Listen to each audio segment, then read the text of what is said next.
Here's the watercolor painting of the flowers that I was doing. I don't remember if I showed it to you at the beginning or not.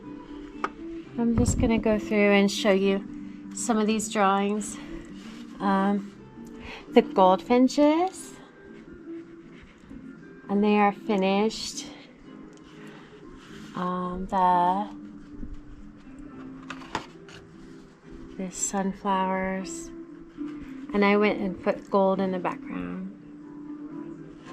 And then I just started a new one today, so we'll see if you can see it on the camera, but it's going to be a buffalo with hiding behind a sunflower.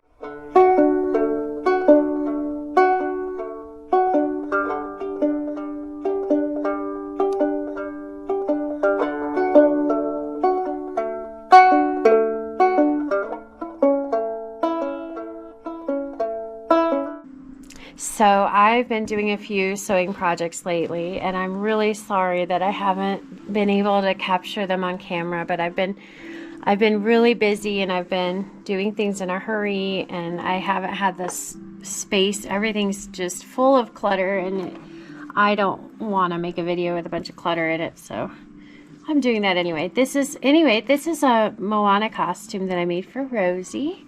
This is her shirt. This was a really fun, easy thing to do. And so this is the top, and this is a little skirt that goes over her skirt, and it just ties around, and it has these at the bottom. So that was a fun, easy little project.